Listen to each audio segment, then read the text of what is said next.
Revolusi industri di era 1.0 ditandai dengan penggunaan mesin uap, perkembangan teknologi pertanian, dan pergeseran besar dari produksi tangan menjadi produksi mekanis di pabrik. Revolusi industri di era 2.0 ditandai dengan penggunaan listrik dalam proses produksi, terutama di dalam bidang manufaktur dan transportasi. Perkembangan jalur kereta api, mesin-mesin baru yang didukung oleh aliran listrik.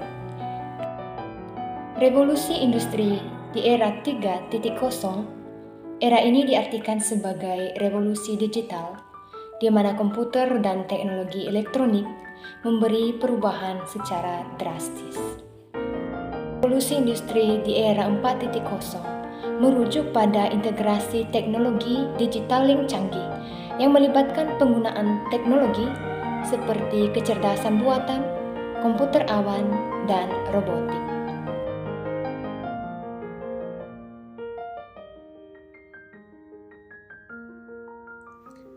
Revolusi sosial 1.0.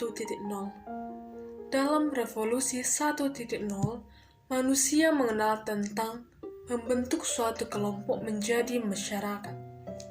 Pada masa ini, manusia membuat peralatan sederhana dan menggunakan kekuatan alam untuk memasak dan melindungi diri untuk mempertahankan hidup. Revolusi sosial 2.0. Sebagai era pertanian, manusia berfokus untuk mengembangkan ilmu pengetahuan. Pada era ini, manusia mulai menetap dan membentuk masyarakat yang lebih luas. Revolusi 3.0. Pada revolusi 3.0, dengan masyarakat yang lebih kompleks, dengan ini ilmu pengetahuan yang ada, manusia mulai membangun pabrik dengan memproduksi sesuatu untuk memenuhi kebutuhan manusia.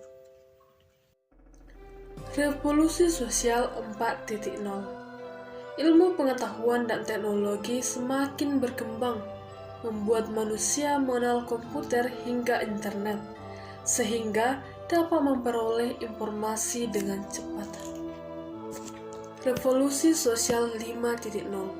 Penyempurnaan revolusi 4.0, di mana teknologi menjadi bagian manusia itu sendiri, bukan hanya untuk berbagi informasi, namun dapat memudahkan kehidupan manusia sehari-hari. Contoh, sekarang sudah banyak menggunakan robot, baik itu untuk menjadi pelayan di restoran atau sebagai asisten rumah tangga.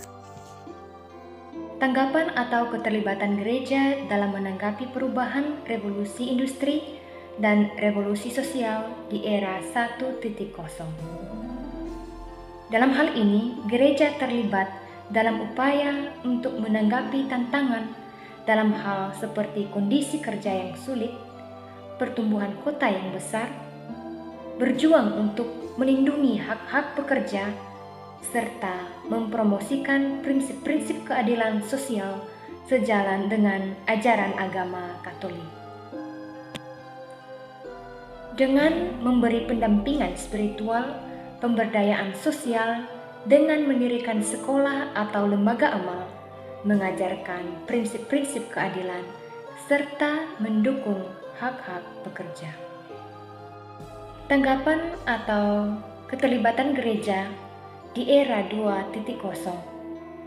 Dalam hal ini, gereja masih mengembangkan penyediaan pendidikan bagi masyarakat, mempertahankan perannya yang aktif dalam memperjuangkan keadilan, mengajarkan moral dan kemanusiaan, serta memainkan peran dalam pengaruh politik, terutama menyuarakan aspirasi untuk kesejahteraan sosial dan memilih serta mempromosikan nilai-nilai tradisional serta moralitas dalam masyarakat. Keterlibatan gereja di era 3.0.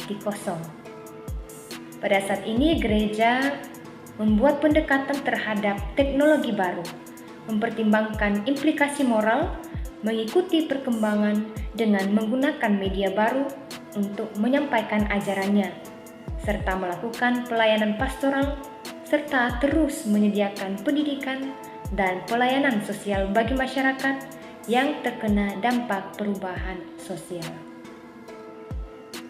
Keterlibatan gereja dalam menanggapi perubahan di era 4.0.